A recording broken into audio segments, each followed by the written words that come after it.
May basher po ay, Hi Carla, nakailang date kayo ni David nung wala si Jomar? Ayan, isang mainit na araw, isang magandang tanghali po sa inyo lahat.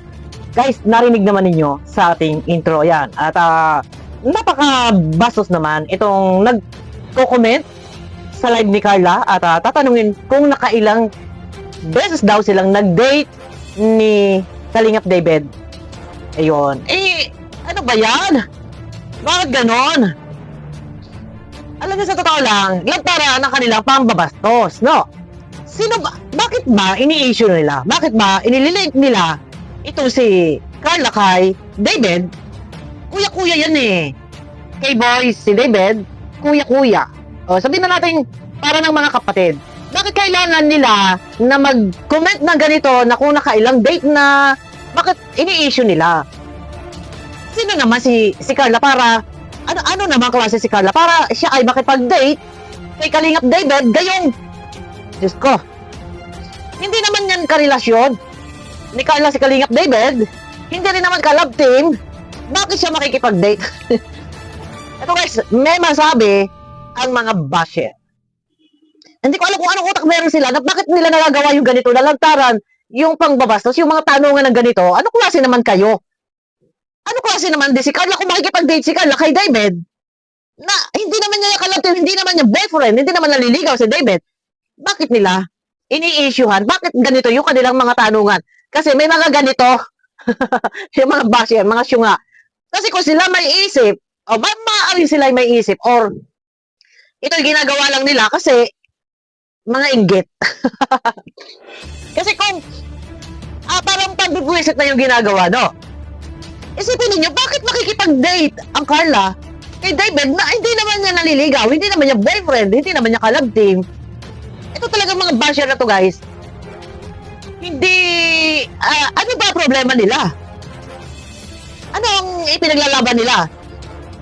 Isang Carlang napakatahimik, napakamahiyain. Isipin niyo ha, dyan na sabi ni Carla, ayan o, makikita niyo guys. May basher po ay, Hi Carla, nakailang date kayo ni David nung wala si Jomar? Grabe naman po yan. Grabe naman po ikaw. Samantalang di nga po kami nagkakasama ni kuya ko. Ay. Narinig naman ninyo, alam niyo si Carla napaka-relax, napaka-kampante. Hindi kayo para patulan ni Carla, wala kayong mahihita at hindi ninyo magagalit o hindi ninyo kayang galitin si Carla sa mga ginagawa ninyo. Kaya lang, ako lang ay nagtataka na bakit may mga taong ganito na alam naman nating lahat na wala namang David, Carla. Walang Carla, David, walang love team, walang ligawang nagaganap. Parang mga magkakapatid sila eh. Pero bakit nila ini-issue? Yun ang tanong. May galit ba sila? Inaano ba kayo? Yun ang tanong dun eh. Kasi nagagawa nila yung mga bastos ng ganito, harap-harapan sa live ni Carla. Hindi naman sila inaano. Tsaka hindi po si Carla kabas-bas. Guys, hindi si Carla yung tipong babae na i-issuehan nyo ng ganyan na inyong pag-iisipan ng ganon na baka na nga nakipag-date o nakailang date daw. Hindi po ang tipo ni Carla na maaaring mapag-isipan natin na baka ito ay nakikipag-date kung kanino man, kay David. Hindi po ang tipo ni Carla nagagawa ng mga ganyan sa mga pinaparatang nila, sa mga iniisip nila. Alam, sa totoo lang, buti nga ngayon nakaano na eh, kumbaga okay na yung pakikisalamuha ni Carla. Before, sobrang mahiyain po yan. Talagang hindi makabasag pinggan. Talagang napakamahiyain. Kung nakakailang take nga noon, na habang nakasalang, nagsushoot sila, tumatakbo pa nga daw yan sa kwarto. Tapos tatawa-tawa na kaganon. Sobrang mahiyain. Tapos paparatangan ninyo ng ganon. Ang mga nagsasalita ng ganyan, mismo sa harap pa mismo, sa live pa mismo ni Carla, sila, may mga tililing. Alam nyo, isipin nyo guys, no? Kasi kung sabihin na natin normal itong mga nagko-comment na ito, gusto lang nilang manira. Gusto lang nilang mambwisit. Kasi, tsaka walang ganyan na iisipin natin baka nga ito yung nakikipag-date or Diyos ko, Ginoo. Ako nakatawa na lang. Wala. Siguro kasi wala silang ibang maibato. wala silang ibang masabi kay Carla dahil wala naman talagang, hindi naman kasi si Carla kabasbas. Hindi naman si Carla yung paghihinalaan natin na baka nga or lagi may issue, wala. Sino ang naging issue, mga basher? Hindi si Carla. Yung tipo ng tao na inyong tatanungin na, nakailan day ka na, baka kayo na. Hindi si Carla ganyan.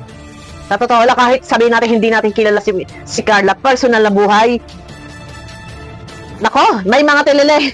Sa totoo lang, alam niyo yung naka-live, si Carla, harap-harapan, tatanungin na gano'n, nakailang date kayo ni David nung wala si Joma. Tama ba yung mga tanungan ng gano'n? O mga abnormal lang ang mga nagtatanong ng ganyan? Hindi. Alam, ano lang sila. Pero hindi nyo kaya pikunin si Carla kasi baka kayo yung mga nagbabas, yung mga naging issue ng ganyan. Kayo yung merong masamang dinadala araw-araw. May araw-araw bangungot ang dinadala ng mga to. Binabangungot araw-araw ang mga basher na to.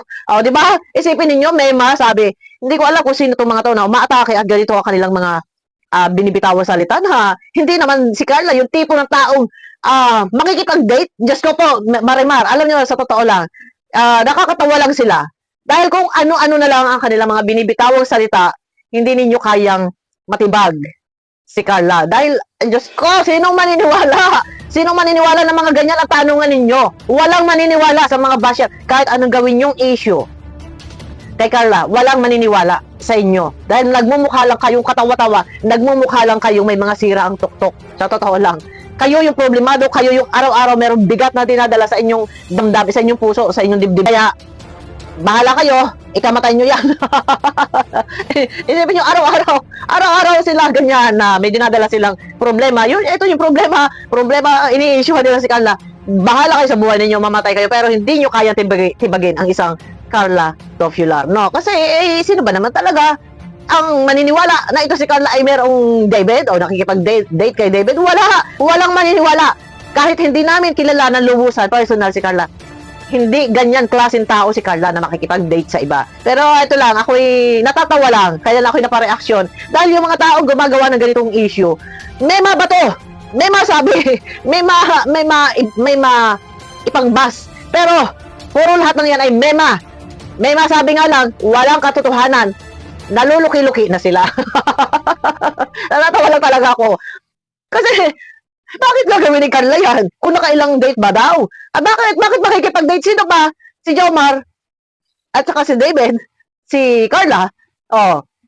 Sino si David at si Carla para makipag-date? Yun ang tanong eh. Kaya may masabi na talaga, nakakatawa na lang talaga. Araw-araw yung problema nila na dinadala, stress. Gumagawa ng mga issue, mga ganyang klaseng binabato. Kasi wala silang maisip, may butas kay Carla. Wala kasing butas si Carla. Wala silang may bato kay Carla. Kaya may invento. Ako nakatawa lang talaga. Alam na totoo lang. Kasi imposible naman yun yung mga luki-luki, mga luko-luko ay nasa katinoan niya ng pag-iisip. Talagang likas na asahan natin, expected natin na kapag ang isang basher, ang isang tao ay ayaw sa iyo, expected na natin na talagang ganyan ang ginagawa nila. Ay, Diyos ko. May masabi lang ha. Nakakatawa lang. Ayun na guys. Pero si Carla, wala tayong pwedeng punahin na masama para kay Carla. Napaka-hinhin na bata. Isipin niyo, salip na magalit pero sabi, ay grabe naman po. Di ba, napakalambing pa ng boses. Kaya hindi nyo kayang tibagin ang isang Carla. Ayun na. No, ang mga gumagawa niyan, ang mga may masabi lang, kawawa sila. Kahit ano sabihin niyo, kawawa kayo. Magbigti na lang kayo sa puno ng kamatis. Ayun na guys, sabagan niyo ako sa akin next video. Napa-reaction lang ako kasi bakit parang naano ko lang na may masabi lang sila, pero hindi. Sino ba na ba? Bakit ba naman nakikipag-date nga si Carla doon? Nakakatawa lang talaga sila. Pero sige lang kayo. Gawin lang ninyo dahil kayo ay baka ikamatay ninyo na wala kayong may masabi, may maibato. Sino maniniwala sa inyo? May mga ganun kayo o mga inggit lang kayo. Ay, sorry kayo guys ha. Pilit hindi nyo kayang buwagin ng jump car, ayun nasa Cebu sila. Pero sorry kayo ha. Sorry kayo. Sabihin na lang ninyo kung anong gusto nyo sabihin. Kasi para ma-release nyo yung mga sama na loob, mga sama na loob ninyo. Pero sino maniniwala? Sino maniniwala? Walang maniniwala. Dahil Si Jomar lang at si Carla. Walang Carla at David, wala. Mema lang itong mga to, yung mga gumagawa ng mga issue, mema lang kayo. No? Kaya sorry na lang kayo. Ayun na guys, pakiclick ng thumbs up, abangan nyo ako sa aking next video. Mega love shoutout po sa inyo lahat. Abangan nyo ako guys sa aking next video ko.